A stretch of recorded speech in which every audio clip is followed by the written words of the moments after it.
द्वारी देवाचे द्वारी उभा क्षणभरी तेने मुक्तिचारी साधिल्या हरिमुखे म्हणा पुण्याची गणना कोण करी असोनी संसारी जिभे वेगू करी वेदशास्त्रो वारी पाया सदा हरिमुखे म्हणा पुण्याची गणना कोण करी ज्ञानदेव म्हणे व्यासाची खुणा द्वारकेचा राणा पांडवा घरी हरिमुखे म्हणा पुण्याची गणना कोण करी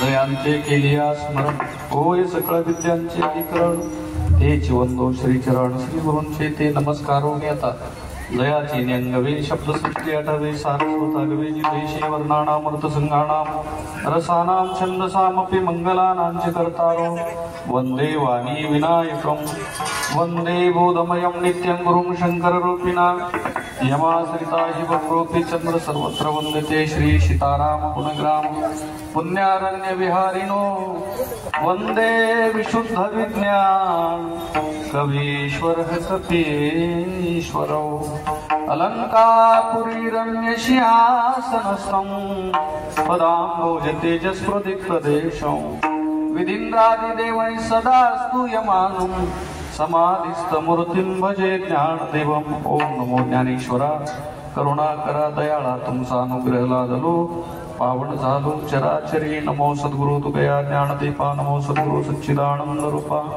नमो सद्गुरु भक्त कल्याण मूर्ती नमो सद्गुरु भास्करा पूर्ण कीर्ती मस्तकही पायावरी या वारकरी संतांच्या ध्येयं सदा परिभवग्नमभीष्टदोहं तीर्थास्पदं शिवविरञ्चिनुतं शरण्यं भृत्यार्तिहं प्रणतपाल भवाब्धिपोतं वंदे महापुरुष ते चरणारविंदं देवाची द्वारी उभा क्षणभरी तेने मुक्तिचारी साधिल्या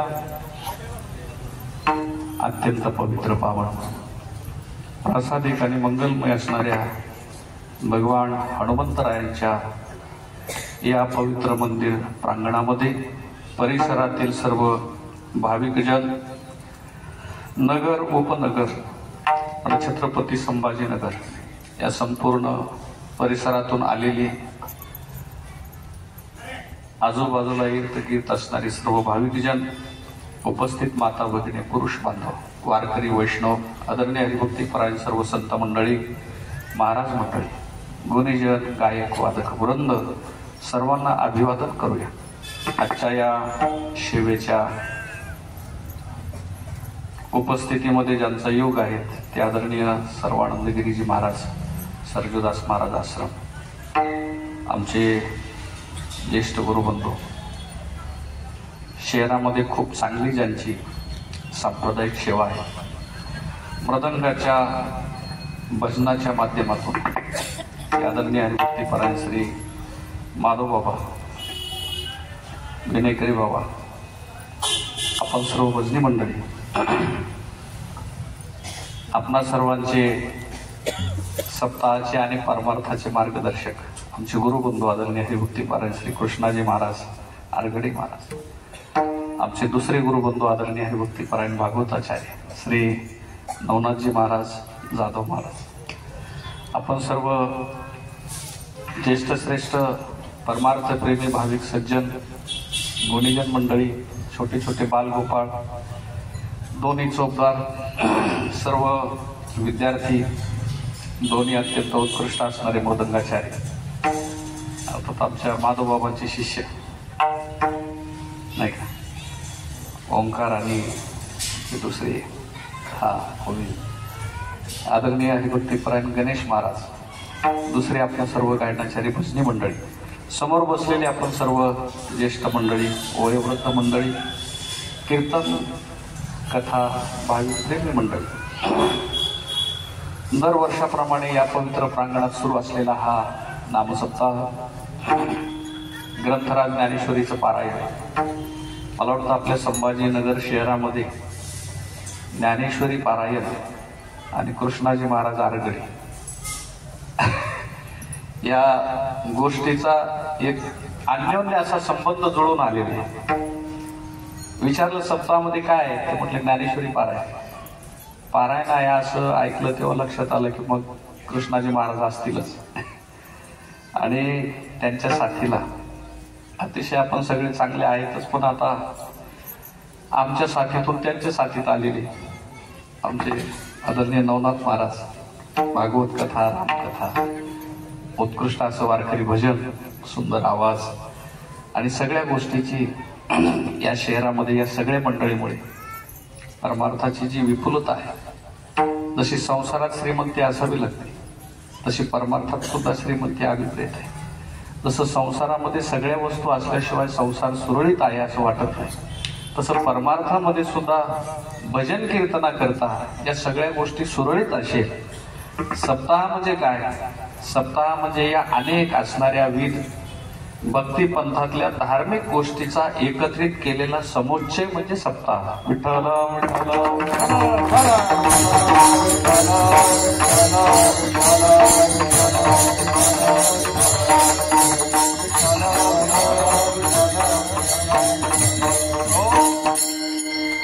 काल महाराजांची सेवा होती, आज दुसऱ्या दिवसाची चिंतन सेवा आहे. आजची सेवा महाराजांच्या इच्छेने आमचे आदरणीय बडेगावकर काका त्यांच्या निमंत्रणाने आपणा सर्व भाविकांच्या श्रद्धेतून भगवान हनुमंतरायांच्या असणाऱ्या कृपा आशीर्वादाने या ठिकाणी असणाऱ्या आजच्या दुसऱ्या दिवसाच्या चिंतन सेवेकरिता निवडलेला अभंग वैष्णवाग्रगणी अलंकापूर निवासी साधकांचे मायबाप ज्ञानियांचे राजे विश्वमाऊली ज्ञानोबा आहे यांचा एक छोटासा लघु ग्रंथ ज्याला आपण हरिपाठ म्हणतो, या हरिपाठ नावाच्या ग्रंथातील पहिल्याच क्रमांकाचा अभंग आजच्या चिंतन सेवेकरिता आपल्या समोर योजलेला आहे. हरिपाठ सर्वांच्या पाठच आहे.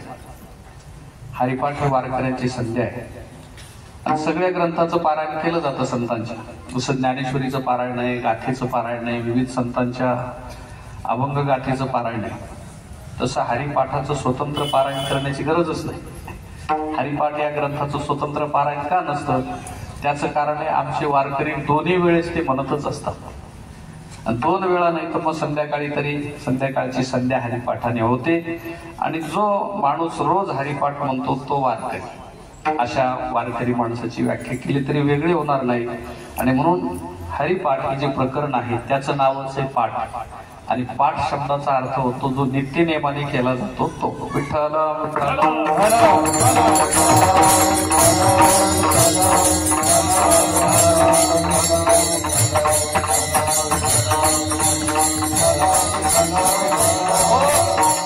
परमार्थिक क्रियेची तपश्चर्या पाठातून निर्माण होत असते. म्हणून कुठलाही मंत्र असेल तो माहीत असणं वेगळं, तो मंत्र आपल्याला कोणी देणं वेगळं, तो मंत्र आपण आपल्या मुखाने उच्चारणं वेगळं आणि त्या मंत्राचा पुन्हा पुन्हा जप करणं वेगळं. मला वाटतं त्या मंत्राचा जप केल्यानंतरच त्या मंत्रात शक्ती येते. बरं, त्या जपानेच तप निर्माण होत असतं. तसं जी गोष्ट परमार्थामध्ये पुन्हा पुन्हा केली जाते त्याच्यामध्ये तपश्चर्या निर्माण होते. तसं नित्यनेमाने पुन्हा पुन्हा केली जाणारी गोष्ट म्हणजे हरिपाठ आहे. आणि हा हरिपाठ ज्ञानोबरायांनी आपल्या सर्वांकरता दिलेला आहे. काही विशिष्ट प्रकारचे ग्रंथ आहेत संस्कृतीमध्ये, त्या ग्रंथाचे सगळेच माणसं अधिकारी नसतात, पण हरिपाठाचे सगळेच माणसं अधिकारी. संतांचं हेच काम आहे. जे अधिकारी आहेत त्यांचा तर विचार केला जातो, पण जे अनाधिकारी आहेत त्यांचं सुद्धा कल्याण झालं पाहिजे याच्याकरता. म्हणून पहिल्यांदा समग्र ज्ञानेश्वरी आहेच सगळ्यांच्या कल्याणासाठी. बरं का, ज्ञानेश्वरी आहेच पण सर्वांच्या कल्याणाकरता ज्ञानेश्वरी असली तरी ज्ञानेश्वरी सांगून झाल्यानंतर किंबहुना तुमचे केले धर्म कीर्तन सिद्धी गेले येथ माझे जीवरले पायी कपण. आणि मग पुढती हे सगळं संपल्यानंतर शेवटी ज्ञानोबारायांनी ज्ञानेश्वरीच्या नंतर मागितलं. म्हणजे ज्ञानेश्वरी वेगळी आणि पसायदान वेगळं. ज्ञानेश्वरी म्हणजे काय? ज्ञानेश्वरी म्हणजे श्रीमद भगवद्गीतेचा अनुवाद अथवा प्रबंध. आणि पसायदान म्हणजे काय? पसायदान म्हणजे आपल्यासारख्या सामान्य माणसाची तळमळ निर्माण होऊन प्रत्येकाच्या उद्धाराकरता जे ज्ञानेश्वरीचे अधिकारी आहेत त्यांच्याकरता ज्ञानेश्वरी आहेच, पण जे ज्ञानेश्वरीचेही अधिकारी नसतील आशांकरता शेवटी मागितलं. आणि जे आपल्याकरता मागितलं जातं ते दान आहे. जे सर्वसामान्याकरता आणि सर्वांकरता मागितलं जातं ते पसायदान आहे. शेवटी ज्ञानोबा पसायदान मागतात. मला वाटतं सामान्य माणसाची काळजी अखंड ज्यांना राहते ना ते संत आहे. कारण संतांचा विचारच आहे आंधळे पांगळे मुके आंधळे पांगळे मुके आंधळे पांगळे मुके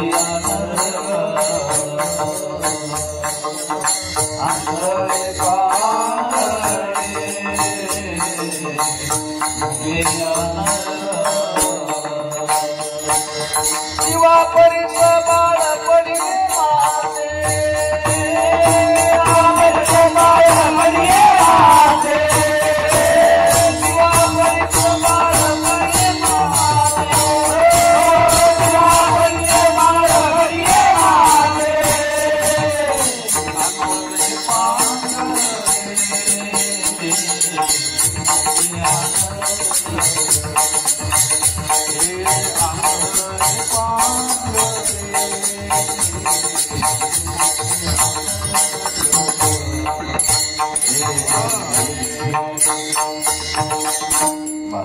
आशांची काळजी ज्यांना आहे. कसे? आंधळे पांगळे मुके बैरे जे आपण काकडा भजनाच्या प्रकरणात पाहतो ते सगळे आणि बाकी उरलेली सगळी प्रकरणं. याचा अर्थ आहे की समाजामध्ये खूप प्रकरणं आहेत. तुम्ही म्हणाल महाराज कीर्तनात कशाला सांगायला पाहिजे? आम्ही रोज किती प्रकरणं टीव्हीला पाहतो, किती प्रकरणं पेपरात वाचतो. तुम्ही पुन्हा प्रकरणाचंच घेऊन आले. खरं म्हणजे संतांच्या अभंगाची सुद्धा प्रकरणच असतात. त्याच्यापैकी हरिपाठ हे प्रकरण आहे, पण हे प्रकरण कोणा करतात? मला वाटतं ज्याचं प्रकरण कोणीच घेत नाही. म्हणजे जे प्रकरण असं आहे की जे कोणी स्वीकारितच नाही, पण त्याचंही जे स्वीकारतात सर्वसामान्य. आंधळे म्हणजे अज्ञानाने बद्ध, मुके पांगळे आणि सगळ्यांचं तात्पर्य अनर्गळ असे जे आहेत त्यांचं सुद्धा कल्याण व्हावं असं ज्यांना वाटतं म्हणून ते माऊली आहे. बरं का, माऊली तिचंच नाव आहे. प्रमाण होऊन गेला. आंधळे पांगळे जीवा परिस बाळपणी हे माते. आणि संतांनी विश्वाचं मातृत्व स्वीकारलेलं आहे आणि त्यांच्या अवताराचं प्रयोजनच हे आहे. त्यांच्या असणाऱ्या अवताराचं प्रवृत्ती प्रयोजन हेच आहे की प्रत्येक माणसाचं या ठिकाणी कल्याण व्हावं असा ज्यांचा हेतू राहतो. म्हणून ज्ञानोबारांनी पहिल्यांदा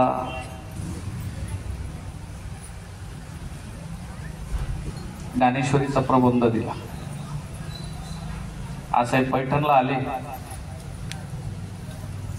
त्या शुद्धीपत्राचा सगळा प्रसंग झाला. ब्राह्मण मंडळींनी सांगितलं हा रेडा आणि त्याचंही नाव ज्ञान आहे तुम्ही. ते म्हटले ज्ञानदेव म्हणे तोही माझा आत्मा. आणि मग त्याला बोलवायला लावा बरोबर. तर मग ज्ञानदेव म्हणे बोले रे ऋग्वेद. ओंकार हा शब्द प्रणवाचा. ते त्याने ऋग्वेद बोलला. शुद्धीपत्र घेतलं. शुद्धच होते, फक्त समाजाला दाखवण्याकरता पत्र गरजेचे असतात, कारण लोकांमध्ये कागद जास्त चालतात. एखादा वयोवृद्ध माणूस गाडीत बसला मागच्या काळात एसट्या, आता बहुतेक म्हाताऱ्या माणसांकरता फुकटच आहे. पण तुम्ही वयस्कर असले तरी वयस्कर असून उपयोग नाही. तुम्ही वयस्कर असल्याचा पुरावा तुमच्याकडे गरजेचा आहे. मग तुम्ही 50 वर्षाचे असले तरी 70 असू शकता जर पुरावा तुमच्याकडे असेल तर. आणि तुम्ही 100 वर्षाचे असले तरी 70 असू शकत नाही, पुरावा तुमच्याकडे नसेल तर. समाजामध्ये जो चालतो तो कागदी पुरावा आहे. मला वाटतं निवृत्तीनाथ दादांचा आणि ज्ञानोबारायांचा हा संवाद आहे.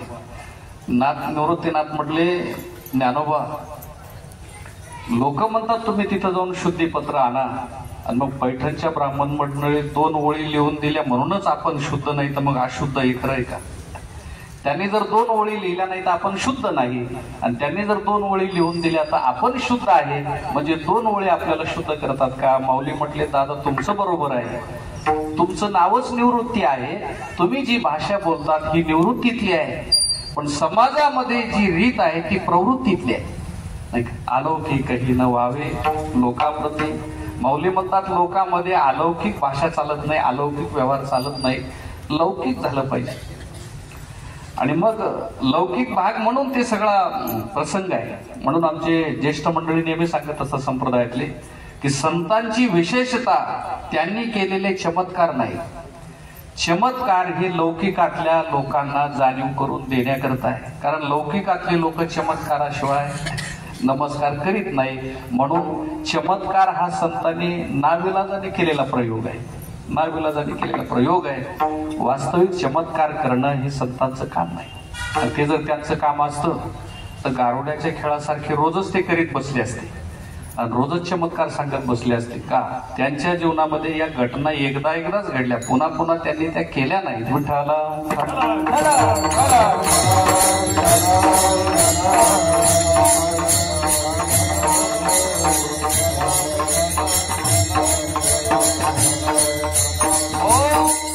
रेडा बोलून झाल्यानंतर हळूहळू त्यांचं पैठण या नेवासा क्षेत्राकडे प्रयाण झालं. नेवासा क्षेत्रामध्ये प्रवरेच्या काठावरती येऊन बसले. शिव मंदिरात बसल्यानंतर निवांत स्थानी बसले. एकांत प्रदेश आहे, अमृतवाहिनी प्रवरेचं पवित्र तीर्थक्षेत्र आहे. त्रिभुवन एक पवित्र अनादि पंचक्रोश क्षेत्र नाही का, जे जगाचे जीवनसूत्र महालय असे माऊलीने त्याचं असं जे आहे ते सुंदर क्षेत्र आहे. आणि त्या क्षेत्रामध्ये बसल्यानंतर तिथं त्यांना आनंद वाटला. आणि निवृत्तीनाथ दादा ज्ञानोबारायांना उद्देशून म्हटले की ते म्हणले, आता ज्ञानोबा तुम्ही बसले ना, आता बसल्या बसल्या बोला काहीतरी. काय म्हटले? बसल्या बसल्या बोला काहीतरी. मग माऊली म्हणतात, मी बोलायला सुरुवात केली. रिकामे तोंड करू गेले बडबड की गीता आईशे गोड आतुडले. माऊली म्हणतात, सहज बसलो आणि बसल्या बसल्या बोलायला सुरुवात केली तर काय विशेष आहे? रिकामे तोंड करू गेले बडबड तर गीता आईशी गोड आतुडले. गीता आईशी गोड म्हणजे गीतेचं प्रबंध ज्ञानेश्वरीच प्रगट झाली. मला वाटतं सहज बोलल्यानंतर ज्ञानेश्वरी होती. आम्ही सहज बोलल्यावर किती भानगडी होतात. सगळे भांडणं लावून झाल्यानंतर विचारलं, का हो तुम्ही कशाला बोलले तिथं, असं लोकांचं भांडणं होईल असं. तर माणसं काय म्हणतात व्यवहारातले, अहो आम्ही सहज बोललो. पण आपल्या सहज बोलण्यामध्ये समाजामध्ये विद्वेष निर्माण होतो. संत सहज बोलले तरी त्यांच्या सहज बोलण्याने तो समाजाकरता उपदेश ठरतो.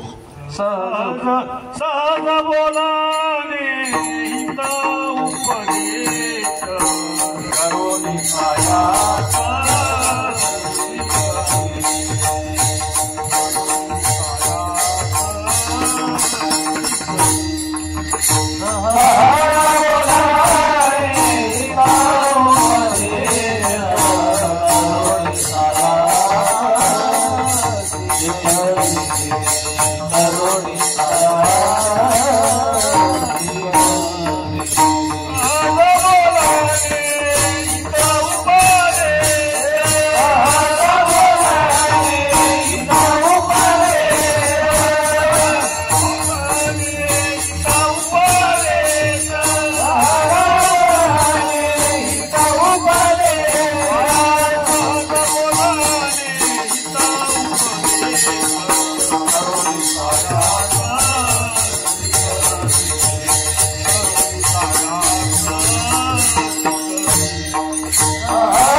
तुका सहज बोले वाणी.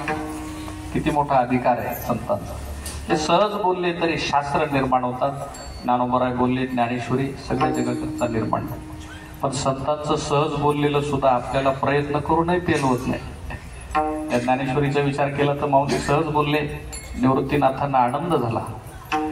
आणि ती ज्ञानेश्वरी कोणा करता, तर जी भगवद्गीता आहे ती भगवान परमात्म्याने सांगितली. तर आपल्या सगळ्यांनाच माहिती आहे, श्रीमद भगवद्गीता भगवान श्रीकृष्ण परमात्म्याने कुरुक्षेत्राच्या रणभूमीत सांगितली. कोणाकरता सांगितली? तुम्ही सगळ्यांनी उत्तर दिलं अर्जुना करता. म्हणजे आपला कोणाचाच संमत येत नाही तिथे. बरोबर आहे, अर्जुना करताच सांगितली. पण अर्जुना करताच नाही सांगितली बरं का, अर्जुनाला निमित्त केलं नाही का. आणि निमित्त करून अर्जुनाचे निव्याजे गीता उपदेशोने श्रीराजे की संसारा ऐशे थोर ओझे फेडिले जगाचे. म्हणजे सगळ्या जगाकरता सांगितली. पण सगळ्या जगाकरता सांगितली असली तरी अर्जुनाच्या कानात सांगितली याची वाट काय. सांगितली देवाने, पण सगळ्यांना अशी उघड नाही सांगितली. ती अर्जुनाला एकट्यालाच सांगितली. आणि ही त्या श्रीमद भगवद्गीतेतली उणीव आहे. गीता श्रेष्ठच आहे, पण श्रेष्ठ माणसाकरताच आहे. मला वाटतं एखादा विषय श्रेष्ठ असावा, पण तो सर्वांकरता असावा. ही श्रेष्ठातली श्रेष्ठता आहे. श्रीमद भगवद्गीता श्रेष्ठ आहे, पण फक्त श्रेष्ठ माणसाकरताच आहे. त्याचं निवेदन तिथंच आहे. अहो अर्जुनाची पंक्ती जे परिस्थिती योग्य होती ते कृपा करून संती अवधान द्यावे. अध्यात्मशास्त्री अंतरंगचे अधिकारी. श्रीमद भगवद्गीता हे अध्यात्मशास्त्र आहे. आणि ते ज्ञानेश्वरी जे अध्यात्मशास्त्र आहे त्याच्यामध्ये सगळेच अधिकारी नाही. ज्ञानोबराय सहज बोलले, सर्वांसाठी बोलले. पण सहज बोललेले असले तरी बोलणारे एवढे उंच अधिकाराचे आहे की त्यांचं सहज बोलणं सुद्धा आमच्या पचनी पडण्यासारखं नव्हतं. आणि मग त्या ज्ञानेश्वरीचे अधिकारी कोण? मला वाटतं 16व्या अध्यायामध्ये सांगून ठेवलेलं आहे की जो इंद्रिया ते चोरून जेवी, असं म्हटलेलं आहे. तैशी आत्मप्रभा नित्य नवी ते करून ठाण देवी, इंद्रिया ते चोरून जेवी तयाशीच भावी. फक्त त्यालाच ते प्राप्त होईल ज्याला इंद्रियाला चोरून जेवता येतं. मला वाटतं इंद्रिया जेवण हा इंद्रियाचा विषय आहे, पण माऊली म्हणतात हे ब्रह्मरसाचं जेवण असं आहे की नाही का. सहज ब्रह्मरसाचे आणि अर्जुना लागी केले नारायणे, तेचे अवसरे पाहुणे पातलो आम्ही. पण असं म्हणण्याकरता आम्ही अर्जुन नसलो तरी संजय तरी असलो पाहिजे. आणि आम्ही अर्जुनही नाही. मला वाटतं श्रीमद भगवद्गीतेच्या बाबतीमध्ये आपल्या सगळ्यांना माहिती आहे की श्रीमद भगवद्गीता ही भगवान श्रीकृष्णाने अर्जुनाला सांगितली, पण व्यासांनी तीच गीता धृतराष्ट्राला सांगितली. म्हणजे त्याला ऐकण्याची सुविधा केली. मग ऐकणारे दोन पात्र आहेत, एक धृतराष्ट्र आहे आणि दुसरे अर्जुन आहे. मग दोन्ही ऐकणारे असले तरी श्रीमद भगवद्गीतेचा लाभ दोघांना सारखा झाला नाही. मला वाटतं ते खूप वर्षापूर्वी होऊन गेलं. इतक्या त्या दोघांचा विचार करीत बसल्यापेक्षा आपला विचार आपण केला पाहिजे. आता आपल्या सगळ्यांकरता प्रश्न आहे, आपण अर्जुनाच्या जागेवर बसण्याच्या योग्यतेचे का धृतराष्ट्राचे? तसं म्हणलं तर आपल्याला बरं वाटणार नाही, कारण आपण धृतराष्ट्राला खूपच लहान समजून ठेवलेलं आहे. पण तो आपल्या इतका, आपण काय त्याच्यापेक्षा फार श्रेष्ठ आहेत असं नाही. म्हणून आपण अर्जुनाच्या पंक्तीत नाही धृतराष्ट्राच्या बसलो तरी खूप झाला. विठ्ठल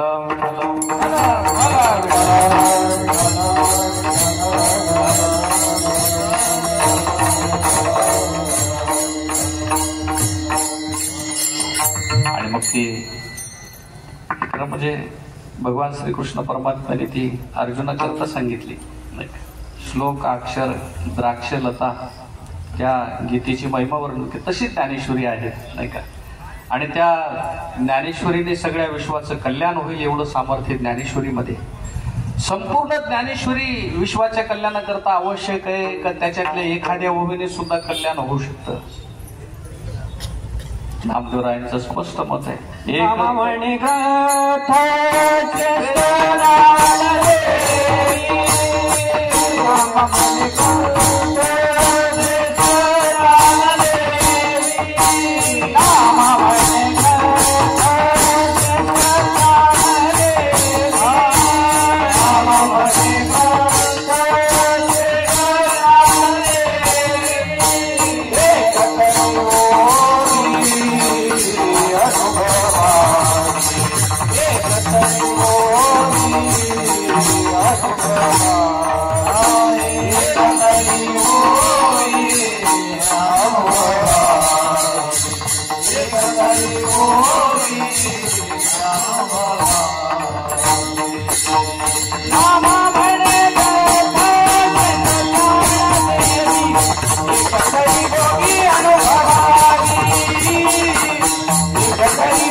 परमार्थातलं कोणतंही साधन घ्या, अनेक साधनं आहेत बरं का, उपायाची नाही वाणी येत असं म्हटलेलं आहे की अनेक अनंत साधनं आहेत. कुठलंही एक साधन आपण स्वीकारलं आणि त्या साधनाचे अधिकारी आपण झालो तर असं आहे की साधन योग्य स्वीकारलं पाहिजे. फक्त साधकाचं कल्याण करण्याचं सामर्थ्य साधनात आहे आणि खूप साधना अध्यात्म मार्गामध्ये आहेत. योगाने कल्याण होऊ शकतं, यागाने कल्याण होतं, तपाने कल्याण होतं, कर्माने कल्याण होतं, नामाने जपाने तर कल्याण होतच असतं. मग याच्यातला कुठलाही ग्रंथ स्वीकारा, त्याच्यातलं कोणताही एखादा विचार संतांचा स्वीकारा. एक विचार आपलं कल्याण करू शकतो, एक ओवी आपल्याला स्वानुभूतीपर्यंत नेऊन पोहोचू शकते. अशा प्रकारचं सामर्थ्य त्याच्यात आहे. पण साधन योग्य असलं पाहिजे. बऱ्याच वेळा साधनात चूक होते, बऱ्याच वेळा काय होतं साधनामध्ये चूक होते आणि बऱ्याच वेळा साधनच चुकीचं होतं. साधन चुकीचं असेल तर साध्य प्राप्त होत नाही. आमचे गुरुवर्य गुरेकर बाबा एक गोष्ट विचारसागराच्या पाठात सांगायची. ती मधून मधून वर्षातून एक दोन वेळा सांगायचे की साध्य साधनाचे विचार सांगताना त्यांचे खूप छोटे छोटे सुंदर विनोद असतात पाठामध्ये. बाबा सांगायचे एक सिद्ध महात्मा होते आणि ते कोणाच्या काही समस्या असल्या तर सोडवित होते. अनेक सिद्ध पुरुष आहेत, ते समाजातल्या लौकिक समस्या सोडवित असतात. मग कुणाला काही आजार असेल, कुणाला काही नसेल, कुणाला काही मूलबाळ होत नसेल तर मग ते लोक त्यांच्याकडे जायचे. गेले की महाराज त्यांना एखादा नारळ द्यायचे. पण नारळ दिला की काय किमया आहे, त्या नारळाने मूलबाळ व्हायचं. तो ज्याच्या त्याच्या श्रद्धेचा विषय आहे, मूलबाळ व्हायचं. मग खूप लोक गेले, खूप लोकांचा अनुभव होता, खूप लोकांची गर्दी झाली. अशाच मार्गाकडे जास्त गर्दी राहते. आता सुद्धा वर्तमान काळात काही महाराज आहेत, ते आपल्याला लौकिक कामना तुमच्या कशा पूर्ण होतील, तुमचे आजार कसे बरे होतील, तुमचा संसार कसा सुरळीत होईल असे विचार सांगतात. आणि सगळ्या टीव्हीच्या चॅनलवर त्यांचेच प्रवचन लोक ऐकत असतात. लोक त्यांचं जर घरी लागलं तर कीर्तनाला सुद्धा येत नाही. का ते सकाम जी उपासना ती आपल्याला आवडते, ती सुद्धा साधनाच आहे पण सकाम आहे आणि ती आपल्याला आवडत असते. असे काही सिद्ध महात्मे असतात, त्यांच्याकडे हे असतं. मग त्याने एक नारळ दिला की मूलबाळ व्हायचं. मग एका ग्रस्ताला असं वाटलं की आपल्यालाही मूलबाळ झालं पाहिजे. तो महाराजांकडे गेला, म्हणला महाराज मी सुद्धा तुमच्याकडे अपेक्षा घेऊन आलेलो आहे. काय अपेक्षा आहे? तो म्हणलं मला सुद्धा सुंदर एखादा पुत्ररत्न झालं पाहिजे. महाराज म्हणले काय हरकत नाही, हा नारळ घे, पुढच्या वर्षी जेव्हा तो येशील ना तेव्हा पेढे घेऊनच येशील. महाराजांनी नारळ दिला, हा घरी घेऊन गेला. 1 वर्षाचा कालावधी गेला. दुसऱ्या वर्षी तो पुन्हा आला. महाराजांनी त्याला पाहिलं. तो मला महाराज ओळखलं का नाही मला? महाराज म्हणले नाही, मागच्या वर्षी मी तुमच्याकडे आलो होतो, तुम्ही तर सांगितलं होतं की मी एकदा नारळ दिला की पुढच्या वर्षी तू पेढे घेऊनच येशील. पण तुमच्या म्हणण्याप्रमाणे काही झालं नाही, मला तर तुमच्या नारळाचा काहीच फायदा झाला नाही. महाराज म्हणले असं तर काही होत नाही, पण झालं असेल तर हरकत नाही. तुला आता दुसऱ्यांदा पुन्हा देतोय बघ, आता नारळ दिलेला आहे, याच्यानंतर असं होणार नाही. पुढच्या वर्षी जेव्हा तू येशील ना तेव्हा नक्की नक्की पुत्रप्राप्तीच्या आनंदाने पेढे वाटीतच येशील, माझी खात्रीच आहे तशी. दुसऱ्यांदा नारळ दिलं, वर्षाचा कालावधी लगेच गेला, वेळ कमी असल्यामुळे. वर्षभर झाल्यानंतर पुन्हा महाराजांकडे हजर झाला. तो म्हणला महाराज आता तुमचं दुकान बंद करा, किती दिवस चालणार आहे असं? एकदा झालं, दोनदा झालं, किती फसू? महाराज झालं काय? म्हणजे काही नाही, तुम्ही पहिल्यांदा नारळ दिलं ते वर्ष गेलं, दुसऱ्यांदा दिलं ते वर्ष गेलं, दोन्ही वेळा तुम्ही सांगितलं होतं. महाराज म्हणले असं आहे की दरवेळी माझ्याकडे जे माणसं पुत्रप्राप्ती करता काही नारळ घ्यायला येतात ते माणसं जोडीने येतात. जोडीने तर समजतं तुम्हाला. आणि तुम्ही शिंगलच येतात, एकटेच येतात, काय भानगड आहे? तो म्हणला महाराज अजून माझं लग्नच झालं नाही. मला सांगा, जर लग्नच झालं नसेल तर किती नारळ खाल्ल्यावर मुलं होते? कधी कधी साधन बरोबर असतं, ते कधी कधी साध्य बरोबर असतं पण साधन चुकीचं केलं जातं. साधनात चूक असते, याला म्हणतात साधनात केलेली चूक. आणि कधी कधी साधनच चुकीचं असतं. साधन परमार्थातले सगळे श्रेष्ठच आहे, पण त्या साधनाला करण्याची जी पात्रता साधका जर मध्ये जर नसेल तर ते साधन साधकाला फलीभूत होऊ शकत, फलदायी होऊ शकत नाही. तसं प्रत्येक साधकाचा अधिकार भिन्न आहे आणि अधिकार भिन्नतेने त्या त्या साधकाला ती साधना साधू संत मंडळी देत असतात. ज्ञानोबरायांची ज्ञानेश्वरी आहे. ज्ञानेश्वरी नंतर म्हणतात पुढे वक्तेबाबांनी त्या ब्रह्मचित्कला दर्शन म्हणजे मुक्ताबाईंचं चरित्र लिहिलं, त्याच्यामध्ये खूप सुंदर लिहिलं. तिथून ते नेवाशाच्या बाजूला सोनई आहे, तिकडं ज्ञानोबराय गेले आणि तिथं गेल्यानंतर तिथं थांबले. थांबल्यानंतर मुक्ताबाईंनी ज्ञानोबरायांना विचारलं की तुम्ही नेवाशाला बसले तेव्हा तुम्ही श्रीमद भगवद्गीतेचा प्रबंध दिला, पण तुम्ही गीतेचं तत्वज्ञान जे आहे ते शब्दामध्ये उतरवलं, पण तुमचं आत्मज्ञान काय, तुमच्या स्वतःचा अनुभव काय? तेव्हा ज्ञानोबरायांनी स्वतःची अनुभूती व्यक्त केली आणि त्या ग्रंथाचं नाव आहे अमृतानुभव. अमृतानुभव. स्वस्ती श्री वटेशो लपोण्या जगतावासू, ते चांगले 65. आणि ज्ञानोबरायांनी त्या अमृत अनुभवामध्ये आपल्या श्रीगुरु निवृत्तीनाथाच्या कृपेने आपल्याला जे ज्ञान प्राप्त झालं, जो बोध प्राप्त झाला, त्या बोधाने जी आपली स्वतःची आत्मस्थिती झाली, जो अनुभव आला, त्या अनुभूतीचा विषय ज्ञानोबराय अमृतानुभवामध्ये सांगतात. विठ्ठल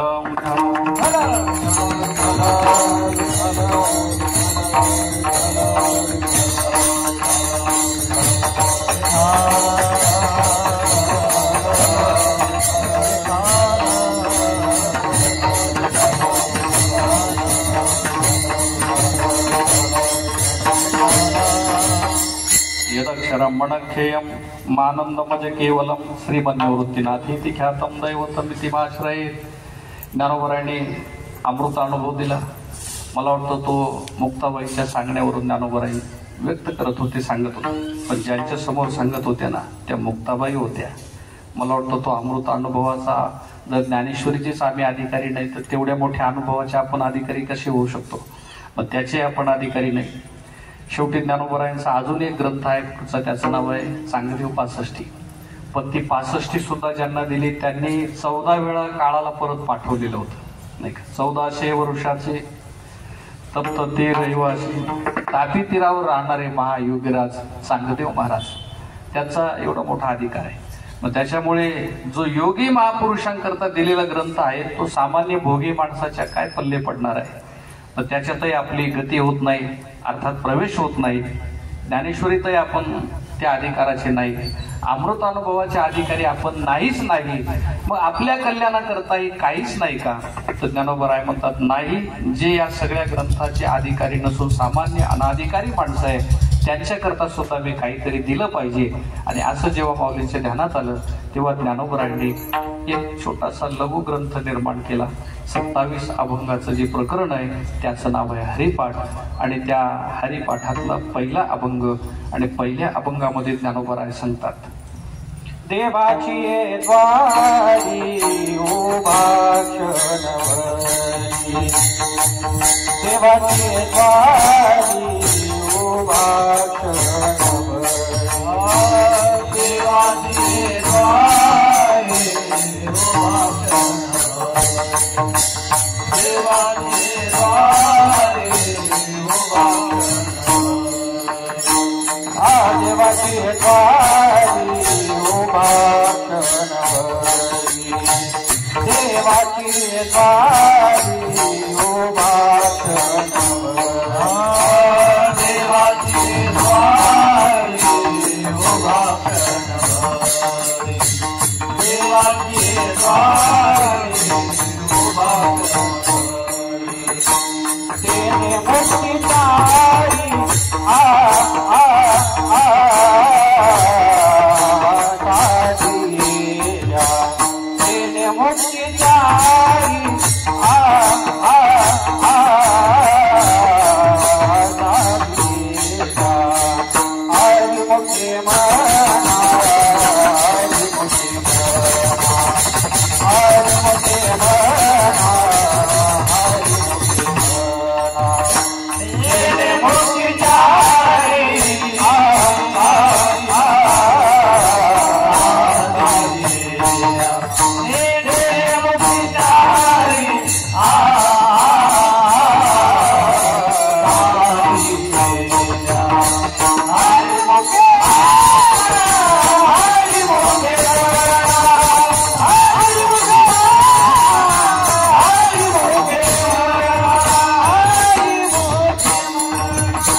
देवाचे द्वारी उभा क्षणभरी तेने मुक्तिचारी साधिल्या। या अभंगापासून या प्रकरणाचा आरंभ आहे। देव हा शब्द मंगलवाचक असल्यामुळे देव शब्दाने या प्रकरणाचा आरंभ केला। देवाची द्वारी उभा क्षणभरी, मला वाटतं देव शब्दाची व्याख्या न केलेली बरी, कारण देव शब्दाच्या अनेक व्याख्या शास्त्रामध्ये आलेल्या आहेत। जो अत्यंत प्रकाशमान आहे, जो सर्वांच्या आतमध्ये सामावलेला आहे, जो विश्वामध्ये व्यापून उरलेला आहे, असा जो आहे, असा जो दिव्य परमात्मा आहे। देवाची द्वारी उभा क्षणभरी, इथं 2-3 शब्दाचं चिंतन फार महत्वाचं आहे। पहिला शब्द आहे देव, दुसरा शब्द आहे द्वार। देवाची द्वारी, तिसरा शब्द आहे उभा आणि चौथा शब्द आहे क्षण। देव, द्वार, उभा आणि क्षण। माऊली म्हणतात देवाची द्वारी, देवाच्या द्वारामध्ये उभं राहायचं किती, एक क्षणभर। परिणाम काय, तेने मुक्तिचारी साधिल्या। परमार्थामध्ये मोक्ष प्राप्ती अतिशय दुर्लभ आहे। हाही एक विचार आहे की ज्ञानाशिवाय जगात मोक्ष होतच नाही। ज्ञाने विन मोक्ष नाही हा सिद्धांत आहे। पण ज्ञानाशिवाय जर मोक्ष होत नाही तर ज्ञानोबा इथं सांगतात एक मोक्ष नाही, 4 प्रकारचे मोक्ष आहे ना, 4ही मोक्ष माणसाला प्राप्त होते। पण त्याच्याकरता साधन काय, साध्य साधनाचा विचार पहिल्या चरणामध्ये, त्या पहिल्या अभंगामध्ये हरिपाठाच्या सुंदर आलेला आहे की याचा अधिकारी काय, संबंध काय, विषय कोणता आणि प्रयोजन काय। याला म्हणत असतात अनुबंध चतुष्टय। या अभंगामध्ये तो अनुबंध चतुष्टय ज्ञानोबांनी सुद्धा साधलेला आहे। माऊली म्हणतात कोण अधिकारी, ज्याला देवाच्या दरवाजात उभं राहता येतं तो। अजून कोण आहे, तो संसारी असला तरी चालेल, असोने संसारी। त्याच्याकरता साधन काय, हरिमुखे म्हणा, हरिमुखे म्हणा। साध्य काय प्राप्त होणार आहे, तेने मुक्तिचारी आणि पुण्याची गणना कोण करी। याला प्रमाण काय, याला पुरावा काय, तर तो सांगत असताना शेवटच्या चरणामध्ये मोठ्याचं उदाहरण दिलं। ज्ञानदेव म्हणे व्यासाची गुणा काय, 2 मत श्रेष्ठ असतात। एक मत असतं शास्त्राचं आणि दुसरं मत असतं संतांचं। शास्त्र मत आणि श्रेष्ठाचं मत म्हणून एकाचं नाव आहे शास्त्राचार आणि दुसऱ्याचं नाव आहे शिष्टाचार। दोन्हीतून एक असलं पाहिजे। आपल्या मनाने जर असेल तर ते श्रेष्ठ कधीच ठरत नाही। मग एक आपण शास्त्र मताने तरी असलो पाहिजे। तस्मात शास्त्र प्रमाणंते कार्य व्यवस्थित असं म्हटलेलं आहे। अथवा आपलं ज्येष्ठाचं अनुगमन करून तरी असलं पाहिजे। मला वाटतं या हरिपाठाच्या पहिल्या अभंगाची खूप मौज आहे। ज्ञानोबांनी याच्यामध्ये खूप गोष्टी स्पष्ट केलेल्या आहे आणि अतिशय सुंदर प्रकरण आहे हरिपाठाचं। कोणी म्हणेल की रोज संध्याकाळी माणसं घरी बसल्या बसल्या, आमची आजी म्हणत होती, आमचा आजोबा म्हणत होता, मधल्या काळात आम्ही लहानपणापासून हरिपाठ ऐकत आलो। काहीच नसलं तरी गावागावात हरिपाठ होतो, शहरात हरिपाठ होतो। हरिपाठ म्हणजे काय, सामान्य माणसाला तर सहज वाटतं। हरिपाठ म्हणजे काय नाही, साधं सोपं, ज्याला काही येत नाही त्याने हरिपाठ म्हणत बसायचं। हरिपाठ म्हणजे एखादी गोष्ट जर जास्त परिचय झाला तर सहज वाटत असते। खरं म्हणजे जेवढं वाटतो तेवढा सहज हरिपाठ नाही, त्याची विशेषता आहे। आणि म्हणून काय विशेषता आहे, तर हरिपाठाची विशेषता अशी आहे की जे सगळ्या शास्त्रामध्ये सिद्धांत आहेत ते सगळे सिद्धांत 27 अभंगामध्ये ज्ञानोबांनी। हरिपाठ म्हणायला सोपा आहे पण कळायला अवघड आहे। विठ्ठल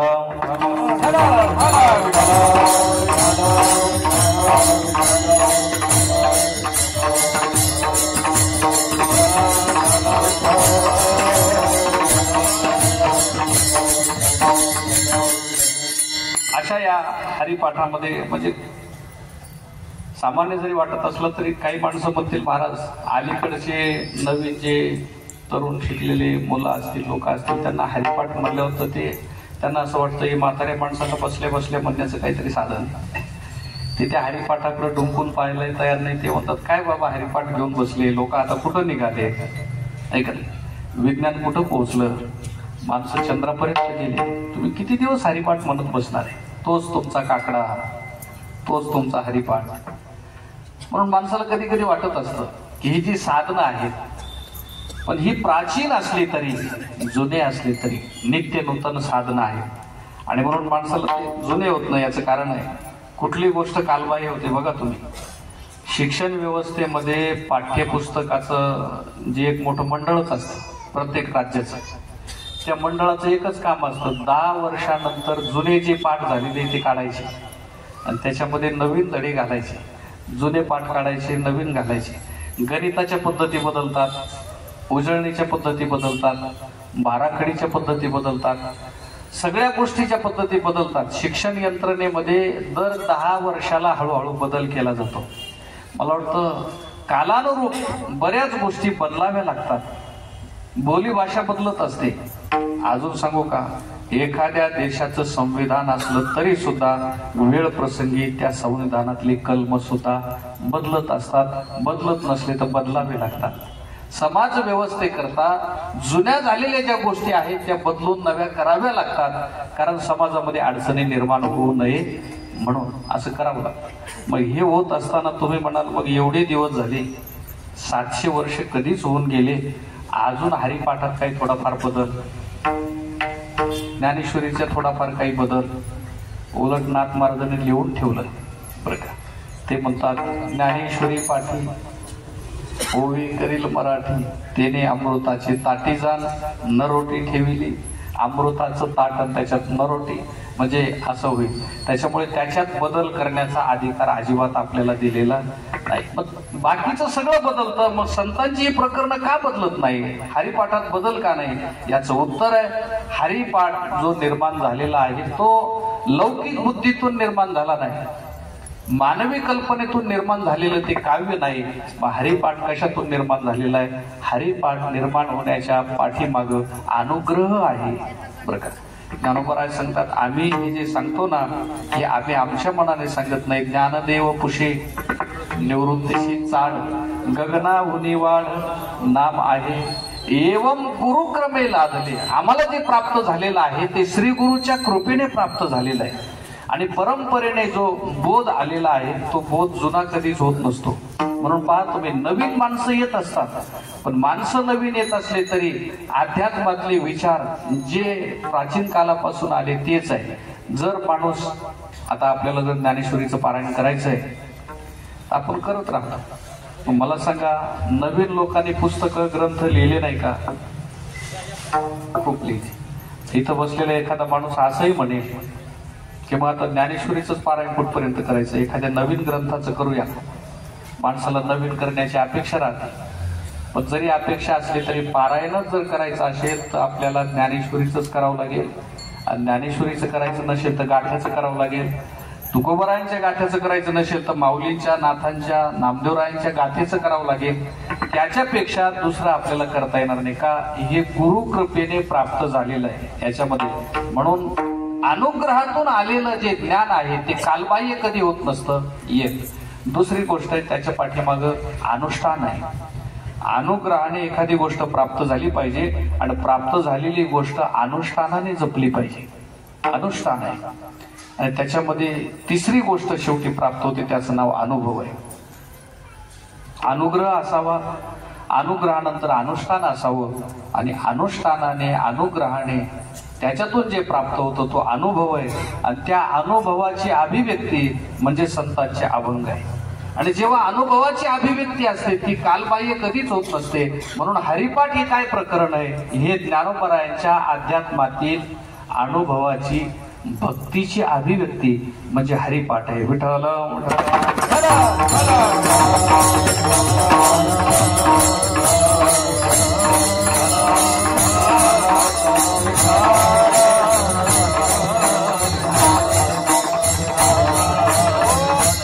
जसे जुन्या काळामध्ये ऋषीमुनी लोकांनी स्मृती निर्माण केल्या, स्मृती ग्रंथ त्याला म्हणतात. दुसरी गोष्ट आहे, त्या संतांनी अजून त्यांचे भक्तिसूत्र निर्माण केले. जसं शांडिल्य सूत्र आहे, जसं नारदांचं भक्तिसूत्र आहे, तसं हरिपाठ हे ज्ञानोबरायांचं भक्तिसूत्र आहे. ज्ञानोबरा हे ज्ञान मार्गातले, योग मार्गातले अधिकारी महापुरुष आहे. पण ज्ञानराज माझी योग्यांची माऊली, जेणे निगमवली प्रकट केली बरं का. जे ज्ञानोबराय असले तरी, ते ज्ञान शिरोमणी असले तरी सुद्धा त्यांनी शेवटी निर्माण केला तो हरिपाठ. आणि हरिपाठ म्हणजे त्यांचं भक्तिसूत्र आहे. मला वाटतं किती मोठा ज्ञानी असला, ब्रह्मज्ञानी असला, योगी असला, तरी शेवट भगवन नामाची महिमाच सांगतो. मला वाटतं एका वेदाचे 4 भाग कोणी केले? महात्मा व्यासांनी केले नाही का? एका वेदाचे 4 भाग व्यासांनी केले. त्याचा अर्थ देण्याकरता ब्रह्मसूत्र व्यासानेच दिलं.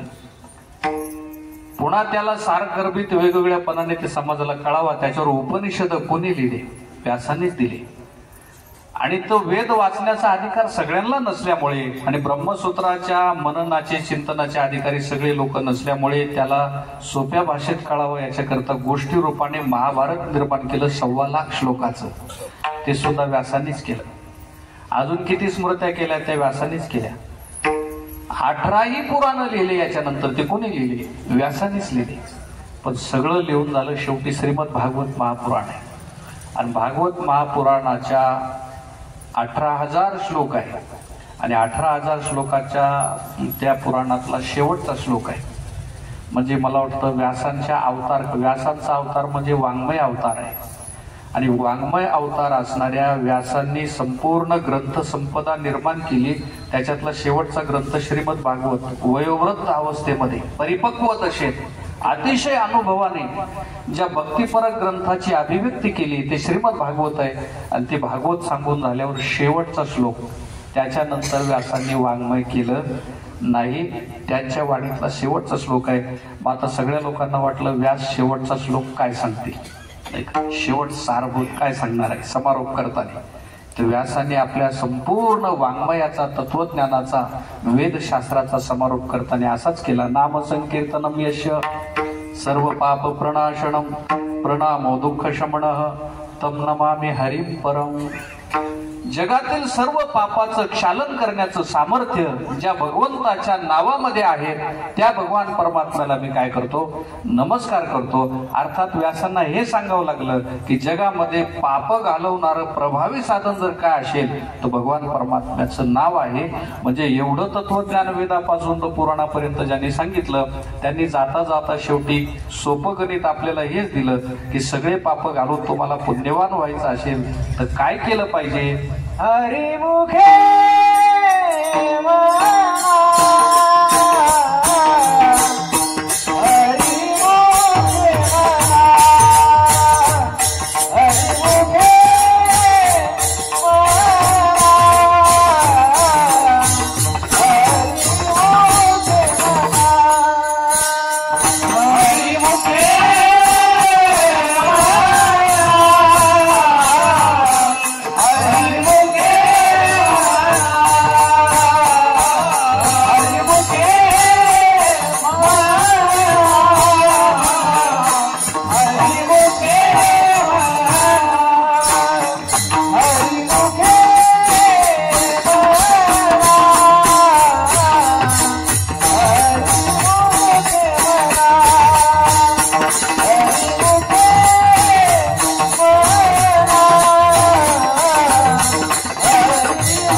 हरिमुखी म्हणा पुण्याची गणना कोण करी.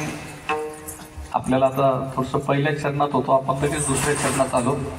पण दुसऱ्या चरणातून आता परत पहिल्या चरणाकडे थोडं जाऊया. हरिमुखे म्हणा, हरिमुखे म्हणा. पहिल्या चरणामध्ये असं सांगितलेलं आहे, देवाची द्वारी उभा क्षणभरी. इथं मी सांगितलं होतं 4 शब्द आहेत, देव आणि द्वार. तर अध्यात्मातला सगळ्यात प्रशस्त दरवाजा कोणता?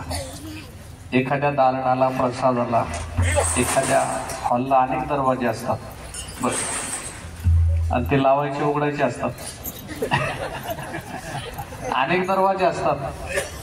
त्याच्यापैकी काही मागचे असतात, काही पुढचे असतात, काही छोटे असतात, काही मोठे असतात. पण माऊली म्हणतात देवाची द्वारी. पण एक द्वार असा आहे की त्या दरवाज्यात तुम्ही क्षणभर आले तरी तेने मुक्तीचारी साधी येल्या. खरं म्हणजे द्वार शब्दाचा अर्थ सांगताना त्या हरिपाठाचं जे विवेचन केलेलं आहे त्याच्यामध्ये साधन असं सांगितलेलं आहे. देवाच्या प्राप्तीचं द्वार म्हणजे साधन आहे, कुठलं होत नाही. आपण एखादी साधना करतो, ती साधना म्हणजे दरवाजा असतो. मग साधनेमध्ये अनेक प्रकारच्या साधना आहेत. ज्ञानोबरांनी आजच्या या प्रकरणामध्ये सगळ्यात सोपी श्रेष्ठ साधना सांगितली. हरिमुखे म्हणा, हरिमुखे म्हणा हे साधन आहे आणि हाच दरवाजा आहे. काही ठिकाणी सेवा हा दरवाजा सांगितलेला आहे. आपल्याला माहिती आहे, तद्विद्ये प्रणिपातेन परिप्रश्नेन सेवया उपदेक्षन्ति ते ज्ञानम ज्ञानिना तत्वदर्शना तेत सेवा हा. जे ज्ञानाचा क्रोठा तेत सेवा हा दारवंठा. मग स्वाधीन करी सुबटा ओळ गोडी. सगळ्या वस्तू आपल्याला प्राप्त व्हाव्या असं वाटत असेल तर महापुरुषाची सेवा आपल्याकडून झाली पाहिजे. आणि सेवा झाली तर काय होईल? मग उपदेक्षण ते ज्ञान. ते महापुरुष आपल्याला तत्वज्ञानाचा उपदेश करतील आणि मग तेने मुक्तीचारी. कशामुळे? त्या उपदेशाने आपल्याला मोक्ष प्राप्त होईल. पण त्या मोक्षाचा लाभ आपल्याला व्हायचा असेल तर दरवाजातून आपण गेलं पाहिजे. महत् सेवा द्वार माहुर विमुक्त्वा. श्रीमद भागवतामध्ये सुद्धा विचार आलेला आहे. नारद भक्ती सूत्रामध्ये महात्मा नारदही सांगतात, महत् सेवास्तू मुख्य जर काय असेल तर महापुरुषाची सेवा हा दरवाजा आहे. मग तुम्ही आता साधनाची यादीच आहे, पण या सगळ्या साधनामध्ये ज्ञानोबरायांना आजच्या या प्रकरणातलं अभिप्रेत असणारं साधन आहे. दरवाजा कोणता? हरिमुखे म्हणा, हरिमुखे म्हणा. जर या हरी शब्दाच्या नावाचा तुम्ही जप केला तर तेने मुक्तीचारी साधिल्या देवाची द्वारे. उभा शब्दाचा अर्थ होतो तत्पर. बरं का, तत्पर. म्हणून त्या श्रीमद भगवद्गीतेत आलेलंच आहे. पुन्हा श्रद्धावान लभते ज्ञानम. पण ते ज्ञान प्राप्त होण्याकरता तत्पर संयतेंद्रिय. तो श्रद्धावान असला पाहिजे, तत्पर असला पाहिजे आणि जितेंद्रिय असला पाहिजे, संयतेंद्रिय असला पाहिजे. या 3 गोष्टी असाव्या. तसं ज्ञानोबा सांगतात उभा. उभा शब्दाचा अर्थ आहे तत्पर. माणसं व्यवहारामध्ये जेवढे तत्पर असतात ना, कधी कधी परमार्थिक साधनामध्ये तेवढे तत्पर नसतात. तत्परता हे सावधानी, कुठले कार्य करत असताना सावधानी फार महत्वाची असते. तसं अध्यात्मामध्ये सुद्धा सावधपणा अत्यंत महत्वाचा आहे. म्हणून तर म्हटलेलं आहे तत्पर असलं पाहिजे. तसं ज्ञानोबरायांना इथं सांगायचे देवाची द्वारे उभा क्षणभरी तेने मुक्तीचारी साधिल्या. पण एखादा माणूस म्हणेल का हो माऊली, एका क्षणाने काय होणार आहे? देवाच्या द्वारात क्षणभर राहिला तर 4ही मोक्ष प्राप्त होतात. पुजारी तर पिढ्यानपिढ्या तिथंच राहतात. पुजारी लोक पिढ्यानपिढ्या तिथं राहतात. पण पुजारी जिथं राहतात ते देऊळ आहे. आणि ज्ञानोबरांना सांगायचं तो देव आहे. ज्ञानोबा असं म्हटले का देवळाच्या द्वारे? असा पाठ नाही. देवाची द्वारे. देवाचं द्वार वेगळं, देवळाचं द्वार वेगळं. देऊळ हे माणसाने बांधलेलं असतं आणि देव हा कोणाचाच निर्मित नसतो. ती एक अगाध शक्ती, अचिंत्य शक्ती आहे. त्या अचिंत्य शक्तीपर्यंत जर पोहोचायचं असेल तर उभा क्षणभरी. माऊली म्हणतात उभा म्हणजे तुम्ही तत्पर असले पाहिजे आणि क्षणभर असले पाहिजे. खरं म्हणजे एका क्षणाने काय होणार आहे ही थोडीशी ज्ञानोबरायांची युक्ती आहे. काही गोष्टी युक्तीने सांगाव्या लागतात. तुम्हाला जर सांगितलं असतं कीर्तनाची वेळ किती, संध्याकाळी 8 ते 11, तुम्ही म्हणले असते गरीब लोक 8 ते 11 म्हणजे एवढा वेळ कोण बसणार आहे? 10 पर्यंत ठीक आहे, 10 पर्यंत सुद्धा जडच आहे. पण तरी सुद्धा 10 पर्यंत ठीक आहे, 8 ते. पण तुम्ही जर म्हणाला 11 आणि 12 तर मग कोणी येणार नाही. का वेळ कमी सांगावं लागतं. एखाद्या माणसाला जर सोबत न्यायचं असलं, त्याची जर इच्छा नसली ना, त्याला म्हणावं लागतं हे बघा थोडा वेळ आपल्याला लगेच जाऊन यायचं आहे, अजिबात उशीर लागणार नाही. मग जो माणूस, मग भले तुम्ही त्याला दिवसभर तिकडच फिरवीत बसा पण एकदा घेऊन जाईपर्यंत तसंच म्हणावं लागतं. बरं, तसं ज्ञानोबरायांची युक्ती आहे, यांना क्षणभर म्हटलं तर मग हे येतील आणि जास्त म्हटलं तर मग येणार नाही. अवघड कोणी न करी सांगता सुलभ बहुता गोड वाटे. त्याच्याकरता संतांची युक्ती आहे, थोडी आहे. संत सांगतात फार थोडं आहे, फार सोपं आहे, फार चांगलं आहे असं म्हणावं लागत असतं. ती एक प्रकारची जाहिरात करावी लागते जेणेकरून लोकांना ती आवडेल. तसं ज्ञानोबरायांनी सुरुवात करताना अशीच केली देवाची द्वारे. ते म्हणतात तुम्ही बाकी वेळ संसारातच राहा, काही अडचण नाही, पण थोडं एक क्षणभर यायला काय हरकत आहे का. मग जे माणसं लगेच येत नाही ना त्या माणसाला एक क्षणभर आणावं लागतं. अर्जुनाने जेव्हा भगवंताला तक्रार केली ना, गीतेमध्ये असाच प्रसंग आहे. ज्ञानोबरायांनी ज्ञानेश्वरी त्याचं विवेचन केलेलं आहे. गीतेमध्ये असा प्रसंग आहे की अर्जुन म्हणला देवा तुमचं म्हणणं खरं आहे, पण माझं मनच तुझ्या ठिकाणी लागत नाही, त्याला मी काय करू. चंचलम ही म्हणा कृष्ण, या मनाला तुझ्या ठिकाणी स्थिर करण्याकरता काय केलं पाहिजे. ज्ञानोबरायांनी अर्जुनाला युक्ती सांगताना जे देवाची युक्ती माऊलींच्या भाषेत आहे. माऊली सांगतात तरी गा ऐशे करी या आठा पहारा बाजारी मोठके निमिष भरी ते तुझा आहे. इथं म्हटलेलं आहे देवाचे द्वारी उभा क्षणभर, आणि तिथं म्हटलेलं आहे मोठकं निमिषभर, म्हणजे थोडं दे किती एक निमिषभर. काय हे जे मन देवाकडे लागत नाही, देवाने सांगितलं अर्जुना ते चंचलच आहे, तसं लागणार नाही, पण थोडं तरी देत चल. म्हणजे 8 पहार आहेत दिवसाचे, 24 तास रात्री दिवस म्हणून किती पहार आहे. 8 पहार आहे. आपण सध्या कोणत्या पहारात आहे. 4थ्या पहारात आहे. आणि इथून पुढे 4 म्हणजे 8 पहार आहे, 8 पर्यंतचे. मग या अष्टप्रहारातून एक प्रहार नको देऊ, पण कमीत कमी किती दे. एक निमिष, मोठके निमिष भरी दे तुझा आहे. मग जे निमेक देखील आपुले सुख ते तुले आरोचक विषय घेईल. ज्ञानोबराय सांगतात मग जसं जसं या मनाला सुख मिळेल, आनंद मिळेल त्या क्षणामध्ये, तसं तसं हे मन यायला लागेल. आणि शेवटी या मनाला अशी सवय होईल की या मनाला नंतर जाऊ नको म्हटलं तरी नाही का, हे मन आता गेल्याशिवाय राहणार नाही. आणि नाही का येणे सोशे मन झाले हाव भरी, आणि मग परत माघारी घेत नाही. ही ज्ञानोबरायांची युक्ती आहे. देवाची द्वारी उभा क्षणभरी. लहान पोरग जर औषध घेत नसलं ना त्याला म्हणावं लागतं एवढंच घे, फक्त आजच्याच दिवस घे, फक्त सकाळीच घे, संध्याकाळी अजिबात तुला देणार नाही. ही आईची युक्ती असते. आणि ज्ञानोबराय सुद्धा आईच आहे. एखादा मुलगा जर लांब प्रवासाला निघाला, तो जर चलत नसला, तो जर मला आता उचलून घ्या, तर मग वडील सांगत असतो हे बघ ही समोरची बिल्डिंग दिसते ना तिथपर्यंत जायचं आपल्याला. खरं म्हणजे तशा बऱ्याच बिल्डिंगा पार करायच्या असतात, पण जी समोर दिसते तेवढीच दाखवायची असते. खूप लांब आहे म्हणल्यावर तुला इथंच बसून घेईल, त्याच्याकरता म्हणायचं आता थोडं राहिलं, तेवढं आलं की मग. तसं थोडं म्हटलं की माणसं, तसं ज्ञानोबराय म्हणतात देवाची द्वारी उभा क्षणभरी. खरं म्हणजे हेच माऊलींना अभिप्रेत नाही. माऊलींना माहिती एकदा क्षणभर आले की मग हे हळूहळू येत जाते. मग पुढे नित्य नेम नामी ते प्राणी दुर्लभ लक्ष्मी वल्लभ दया. हरिपाठाच्या पहिल्या अभंगाचा आणि शेवटच्या अभंगाचा उपक्रम उपसंहार अत्यंत सादृश्य आहे त्याच्यामध्ये. पहिल्या अभंगाच्या पहिल्या चरणामध्ये सांगितलं देवाचे द्वारी उभा क्षणभरी, आणि शेवटच्या अभंगामध्ये काय सांगितलं.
पहिल्या अभंगात सांगितलं उभा क्षणभरी एक क्षणभर, आणि शेवटच्या अभंगात म्हणले रिकामा अर्ध घडी राहू नको. त्यांना शेवटी हे म्हणतात की अर्धी घडी सुद्धा रिकामा राहायचं नाही, मग अखंड ते हरी हरी जपतच राहायचं. सुरुवात करताना अशीच करावी लागते, पण शेवट होताना मात्र असा व्हावा की त्याच्यामध्ये पूर्णता यावी. अजून मौज आहे. पहिल्या अभंगाच्या 3ऱ्या चरणामध्ये ज्ञानोबांनी सांगितलं असोनी संसारी जिव्हे वेगू करी.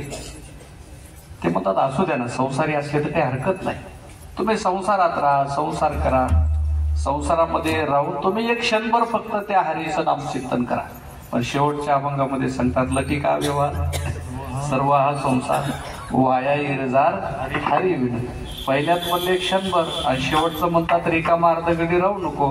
पहिल्यांदा म्हटले संसारी असलं तरी चालेल, तुम्ही राहा संसारात, पण शेवटी म्हटले हा संसार लटका आहे हे समजून घ्या. मला वाटतं इथून आहेत आरंभ करताना शुचिमुखाने करावा लागतो, पण त्याचा समारोप होताना मात्र सागरासारखा झाला पाहिजे, कारण शेवट पूर्णतेतच आहे. आणि ही पूर्णता जी आहेत ना ती भगवंताच्या नामचिंतनाने माणसाला प्राप्त होते. देवाची द्वारे उभा क्षणभरी तेने मुक्तिचारी साधिल्या. त्याने 4ही मोक्ष त्याला प्राप्त होतात. कशाने प्राप्त होतात? उत्तर आहे हरिमुखे म्हणा, हरिमुखे म्हणा पुण्याची गणना कोण करी. 2 प्रकारची प्रलोभनं आपल्या समोर ठेवलेली. पहिलं प्रलोभन आहे 4 मोक्ष प्राप्त होतील, आणि दुसरं प्रलोभन आहे पुण्याची गणना कोण करी. परमार्थामध्ये माणसाला वाटतं आपल्याला जास्त पुण्य कशाने होईल तेच करायचं. ज्ञानोबराय म्हणतात तुम्ही हरिहरीचं चिंतन करा, पुण्याची गणना कोण करी. याचा अर्थ आहे ज्ञानोबराय सुद्धा पाप पुण्यापर्यंतचाच विचार परमार्थात सांगतात का? माऊली सांगतात अजिबात नाही. या हरिपाठाच्या अर्थाची काही किमया आहे. काय किमया आहे? पहिली ओळ अशी आहे की देवाची द्वारी उभा क्षणभरी. या पहिल्या चरणाचं उत्तर अर्ध भूतकाल वाचक आहे. तेने मुक्ती 4 साधी येल्या. 4ही मुक्ती त्याला प्राप्त होऊन गेलेल्या आहे. कोणाला? देवाची द्वारी उभा क्षणभरी. त्याला त्या मुक्ती मिळतील असा भविष्यकाळ नाही. त्याने साधी गेल्या, त्याला त्या प्राप्त होऊन गेलेल्या आहे. आता काय करायचंय? पुन्हा हरिमुखे म्हणा म्हणायचंय. मला वाटतं भक्तीतला हाच विशेष आहे. मुक्ती प्राप्त होऊन गेलेल्या असतात, आणि मुक्ती प्राप्त झाल्यानंतर सुद्धा जी करायची ना ती यथार्थ भक्ती आहे. मला वाटतं 4ही पुरुषार्थापेक्षा श्रेष्ठ पुरुषार्थ आहे जी भगवान परमात्म्याची भक्ती. आणि म्हणून तेने मुक्ती 4 साधविल्याच्या नंतर पुन्हा काय म्हटले? हरिमुखे म्हणा, हरिमुखे म्हणा. 4 मोक्ष प्राप्त झाल्यावर काय करायचं? म्हटले हरिमुखे म्हणा, हरिमुखे म्हणा पुण्याची गणना कोण करी. मग हरिमुखे म्हणा, हरिमुखे म्हणा म्हटल्यावर पुण्य होईल का? ज्ञानोबराय म्हटले वेड्या, त्या पुण्याची गणना कोण करीत बसलं? पुण्याची काय किमती घेऊन बसले?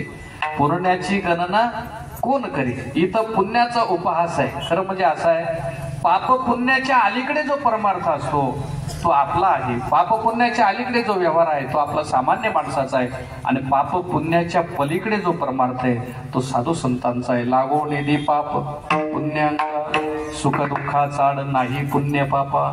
संत सांगतात सुख दुःख पुण्य पाप इत्यादी जे द्वंद्व आहे त्या द्वंद्वाच्या पलीकडे जो आहे तो आमचा परमार्थ आहे. आणि हरिहरीच्या नामचिंतनामध्ये एवढं सामर्थ्य आहे की तुम्ही पापन पुण्य काय घेऊन बसले? पुण्याची गणना कोण करी. उपहासात्मक इथं म्हटलेलं आहे माऊली की त्या पुण्याची गिनती कोण करत बसलेला आहे. मग माऊली एवढा अधिकार जर आम्हाला प्राप्त होईल, पण आम्ही तशा अधिकाराचे आहोत का? माऊली म्हटले का नाही?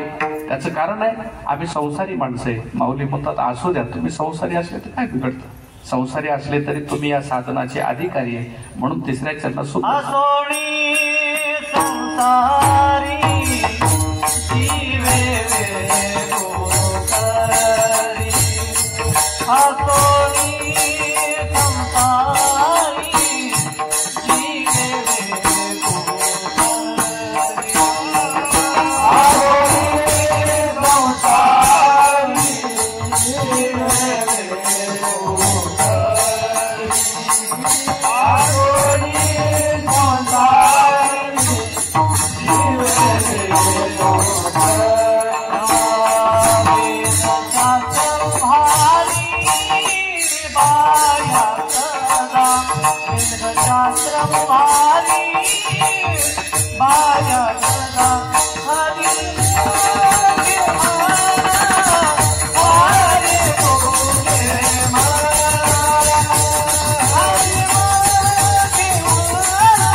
संसारी जिव्हे वेगू करी वेदशास्त्र उभारी बाह्या सदा.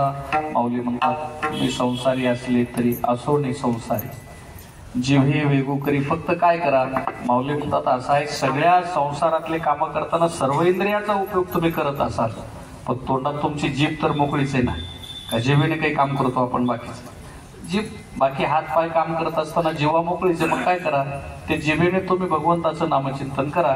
बाकी शरीराने तुम्ही संसाराची कामं करायला काही हरकत नाही.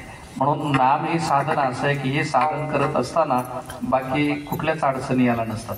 बाकी सगळ्या साधनामध्ये थोड्या थोड्या अडचणी.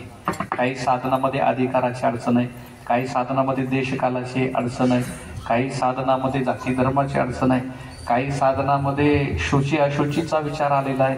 पण नामसाधनामध्ये याच्यातली कुठलीच बाधा कुठलीच अडचण नसल्यामुळे माऊली म्हणतात जिव्हे वेगू करी. जिभेने वेग करा याचा अर्थ आहे की तुम्ही त्या परमात्म्याचं नाव सारखं आपल्या जिभेने घेत राहा. जास्तीत जास्त होईल तेवढं. असोने संसारी जिव्हे वेगू करी वेदशास्त्र उभारी बाया सदा. अर्थात असं आहे एखादी गोष्ट आपण बोलतो ना तेव्हा जर आपणच बोलत असू तर त्या बोलण्याला काही फारसं महत्व नसतं. आपण जे बोलतो ते जर शास्त्रसंमत असेल तर त्या बोलण्याला अर्थ असतो. अगोदर ते वाक्य आपलं होऊन गेलं की एक शास्त्राचार आणि दुसरा शिष्टाचार. ज्ञानोबरायांनी दोन्ही आचार इथं सांगितलेले. माऊली म्हणतात हे जे मी आतापर्यंत तुम्हाला सांगितलं ना हरिमुखे म्हणा साधन हे मी माझ्या मनाने सांगितलं नाही. मग वेदशास्त्र उभारी बाह्या सदा. वेदशास्त्राने वर हात करून सांगितलं. वेदशास्त्र कोणते त्याच्या पुढच्या अभंगात सांगूनच दिलेले. 24 जाण साई शास्त्री कारण 18 पुराण हरीशी गाती. या सगळ्या शास्त्र पुराण वेदाधिकाचं मत हेच आहे ते वर हात करून सांगतात. वेदशास्त्र उभारी बाह्या सदा. बाहू शब्दाचा बाह्या शब्दाचा अर्थ आहे हात वर करून सांगणे. बाहू उभारणं असं आहे. म्हणून तर म्हटलेलं आहे बाहू उभारण्याचं तात्पर्य आहे एखादी गोष्ट निश्चयात्मक सांगायची जर असेल तर बाहू उभारून सांगितली जाते. दुसरी गोष्ट एखादी जर गोष्ट समष्टी म्हणजे सामुदायिक सांगायची असेल म्हणून तर तो अभंग प्रसिद्धच आहे. उभारीला हात जगी जाणवले मात देव बैसले सिंहासनी आल्या याचका पुरे धनी. उभारीला हात याचा अर्थ आहे वेदशास्त्र उभारी बाया सदा अथवा वेद बोले हात उभारोणी. वेद हात वर करून सांगतो याचा अर्थ आहे की वेद निश्चयाने सांगतो. वेद समष्टी सगळ्या लोकांकरता सांगतो. बाकीचे साधन समष्टी नसतात व्यष्टी असतात म्हणजे अधिकार्याकरताच असतात. पण हरी हरी हे नामचिंतनाचं जे साधन हे समष्टी साधन आहे आणि सगळ्यांकरता असल्यामुळे वेदाने वर हात करून सांगितलं जे सगळ्यांकरता सांगितलं. तिसरी गोष्ट अशी वर हात कधी केले जातात. एखादा माणूस आपल्यापासून दूर असेल आणि त्याला जर आवाज द्यायचा असेल तर वर हात करून आरोळी मारण्याची पद्धत आहे बरं का. हाका मारण्याची पद्धत आहे. हाका रोणे सांगे तुका नाम घेता राहू नका. वर हात करणे म्हणजे हाका मारून सांगणं हाकारून सांगणं. वर हात कशा करता केलेले असतात आपल्याकडे समोरच्या माणसाचं लक्ष आकर्षित करण्याकरता की आवाज देणारा मी आहे. तसं ज्ञानोबराय सांगतात इथं हाकारून सांगणारा कोण आहे मी नाही. वेदशास्त्र वर हात करून सांगतात आणि जे वेदशास्त्र सांगतात ना तेच मी सांगतो. मी माझ्या मनाचं सांगत नाही. याचा अर्थ मी सांगणारा कोणी शहाणा आहेत असं अजिबात नाही. हे जे सांगितलं ना हे वेदशास्त्राने सांगितलं आणि जे वेदशास्त्राने सांगितलेलं आहे ना त्याची जाणीव फक्त तुम्हाला करून देतो. हा झाला शास्त्राचार. म्हणून असोने संसारी जिवे वेगो करी वेदशास्त्र उभारी बाया सदा. पण शास्त्राचारापेक्षा सुद्धा एक आचार श्रेष्ठ आहे त्याचं नाव आहे शिष्टाचार. तुम्ही म्हणाला असं कसं होऊ शकतं. ज्येष्ठ माणसं तर शास्त्राप्रमाणेच वागतात पण शास्त्रापेक्षाही शिष्टाचार श्रेष्ठ आहे. तुकोबरायांचे एक प्रमाण प्रसिद्ध आहे. महाराज म्हणतात वाचे बोनो वेदनीती, हा झाला शास्त्राचार, पण करत असताना मात्र करू संती केले ते, हा झाला शिष्टाचार. म्हणजे इथं महाराज शास्त्रापेक्षा ज्येष्ठांना म्हणजे संतांना श्रेष्ठ म्हणतात. कधी कधी शास्त्र हे माणसाला गोंधळात टाकीत असतात, पण संत माणसाला कधीच गोंधळात टाकीत नाही. मग संत जे सांगत असतात ना ते डोळे झाकून करायचं असतं. बरं, मार्ग दावून गेले आधी दया आणि संत पुढे तेनेची पंथे चालू जाता, न पडे गुंथा कोठे काही. पण ज्ञानोबरायांना विचारलं श्रेष्ठ कोण? अभंगाचे शेवटचे चरण. ज्ञानदेव माने व्यासाची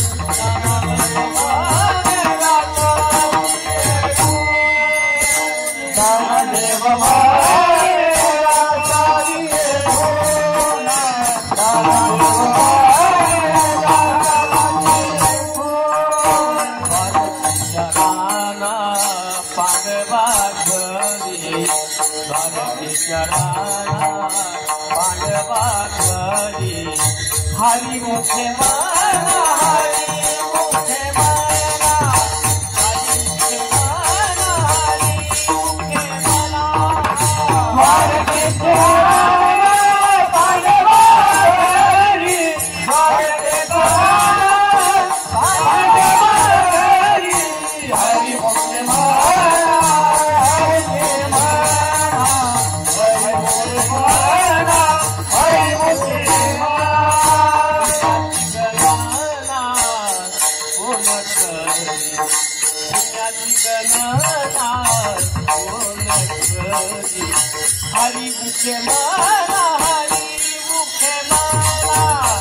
हरि मुखे माना, हरि मुखे माना, हरि मुखे माना, हरि मुखे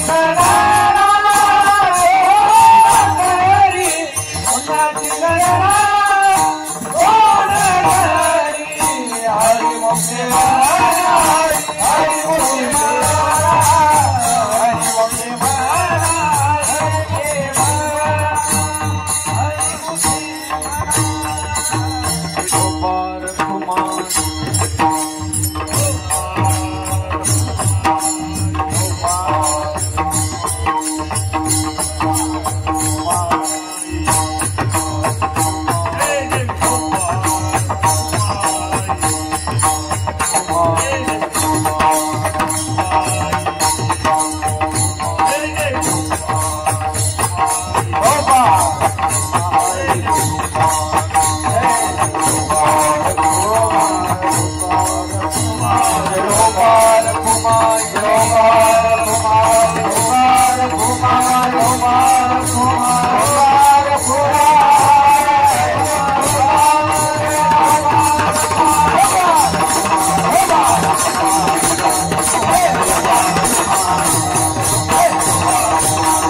ज्ञानदेव म्हणे व्यासाची खुणा, द्वारकेचा राणा पांडवा घरी, हरिमुखे म्हणा, हरिमुखे म्हणा, पुण्याची गणना कोण करी.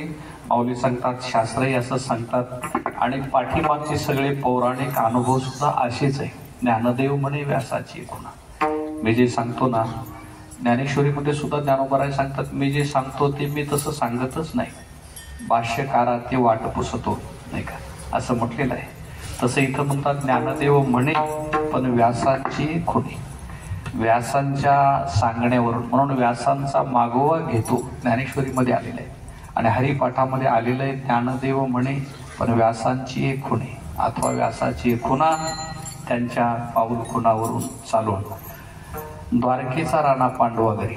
शेवट दृष्टांत दिला की कौरवाकडे सगळं असलं तरी श्रीकृष्ण मात्र पांडवाकडे आहे. का ते पांडव त्याचं नामचिंतन करतात. परी त्या देवासी आठविती पाहती पांडव अखंड वनवास. आणि जो त्याची आठवण करतो त्याचं नामचिंतन करतो. देव त्याच्या जवळ असतो, ज्याच्या जवळ ईश्वर असतो त्याच्या जवळच सर्वस्व आहे. बाकी लोकांकडे काही असलं तरी ते नगण्य आणि शून्य आहे म्हणून ज्ञानोबा सांगतात. त्याच्याकरता मात्र आपल्याला आरंभ करावा लागणार आहे. कशाचा? देवाची द्वारी उभा क्षण भरी तेने मुक्तीचारी साधिल्या. हरिमुखे म्हणा पुण्याची गणना कोण करी. आपला वेळ संपलेला, सेवा संपलेली. हनुमंतरायांच्या या मंदिर प्रांगणात शिडकोच्या या विभागामध्ये इथं आजूबाजूला राहत असणारी सर्व मंडळी, वेगवेगळ्या विभागातून आपण सगळी मंडळी शहरात इथे राहतात. आपल्याला हे परमार्थाचे संस्कार मुळात आपल्या खेड्यापाड्यातून गावापासूनच आहे आणि तेच संस्कार या ठिकाणी शहरामध्ये सुद्धा अतिशय सुंदर सुचारूपणाने या ठिकाणी आपण संपादन करतो. ही भगवंताची आपल्यावर असणारी कृपा आहे. आपल्याला इथं राहावं लागणार आहे. उद्योग, व्यवसाय, नोकरी, ड्युटी करावी लागणार आहे, कारण तो आपल्या पोटा पाण्याचा प्रश्न आहे. पण जगत असताना जीवनाचं ध्येय आणि लक्ष मात्र ईश्वराची साधना असावी, भगवत प्राप्ती असावी. असाच साधू संतांचा, शास्त्रांचा आपल्याला उपदेश आहे. त्या अनुषंगाने या ठिकाणी आजच्या कीर्तन सेवेकरता उपस्थित असणारी सर्व आमची ज्येष्ठ श्रेष्ठ संत मंडळी, महाराज मंडळी, टाळकरी भजनी मंडळी, आपण सर्व भाविक मंडळी, वेगवेगळ्या सेवा या ठिकाणी देणारी सर्व सेवेकरी मंडळी आणि पुन्हा एकदा गायक, वादक, मृदंगाचार्य, सर्व महाराज मंडळी, उपस्थित श्रोते मंडळी, पुरुष मंडळी, महिला मंडळी, तरुण मंडळी, अतिशय चांगला आवाज या ठिकाणी ज्यांच्या साऊंड सिस्टमच्या माध्यमातून आहे ते आमच्या संत शिवाई संस्थांचे खूप बालपणापासूनचे असणारे सेवेकरी, आमचे स्नेही श्री बाळासाहेब या ठिकाणी आहेत, त्यांचे चिरंजीव आमचे बळेगावकर काका, अजून तिकडच्या विभागातील काही जी मंडळी असतील, समोर बसलेली ज्येष्ठ आदरणीय मंडळी, पुन्हा एकदा सर्वांना अभिवादन करतो. हनुमंतरायांच्या चरणी, भगवान पांडुरंग परमात्म्याच्या, रुक्मिणी पांडुरंग परमात्म्याच्या चरणी झालेली सेवा समर्पित करूया आणि याच ठिकाणी सेवेला पूर्ण करा. ज्ञानेश्वर